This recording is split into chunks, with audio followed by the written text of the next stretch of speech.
Hi Avengers, இன்றைக்கி திருநெல்வேலி தண்ணி பருப்பு குழம்பு எப்படி வைக்கிறதுன்னு பார்க்கலாம்.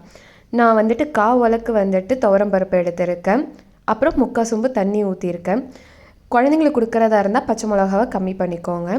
அப்புறம் ஒரு கைப்பிடி பூண்டு, ஒரு கைப்பிடி சின்ன வெங்காயம், 5 பச்சை மிளகா, ஒரு கத்திரிக்காய், அதுக்கப்புறம் 2 தக்காளியை வந்துட்டு பாதியாக நறுக்கி வச்சுருக்கேன். கொஞ்சம் மஞ்சள்தூள், கொஞ்சம் ஜீரகம், கொஞ்சம் பெருங்காயத்தூள் போட்டு நல்லா கிளறி விட்டுட்டு குக்கரை வந்து க்ளோஸ் பண்ணிடலாம்.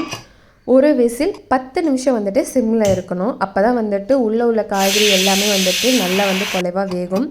விசில் எடுத்ததுக்கு அப்புறம் வந்துட்டு தக்காளியோட தோலை எல்லாமே எடுத்துடுங்க.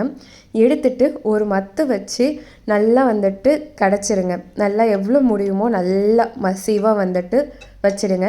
எல்லாமே மசிஞ்சாதான் அதோட டேஸ்ட் வந்துட்டு சூப்பராக இருக்கும். அதுக்கப்புறம் கொஞ்சோண்டு தேங்காயில் வந்துட்டு பெருஜீரகம் போட்டு மிக்சியில் வந்துட்டு நல்லா மையாக அரைச்சிக்கோங்க. அரைச்ச விழுதை வந்துட்டு போட்டுட்டு அடுப்பை பற்ற வச்சு நல்லா வந்துட்டு குழம்ப கொதிக்க விட்டு நல்லா கிளறி விட்டுடுங்க.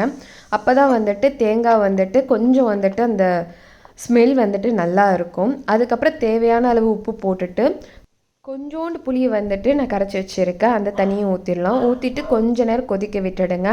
அதுக்கப்புறம் அதை ஓரமாக எடுத்து வச்சுட்டு இப்போ தாளிப்புக்கு ரெடி பண்ணிடலாம்.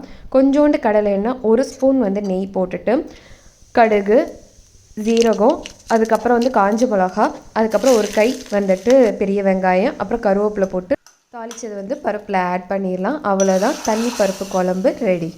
டாட்டா.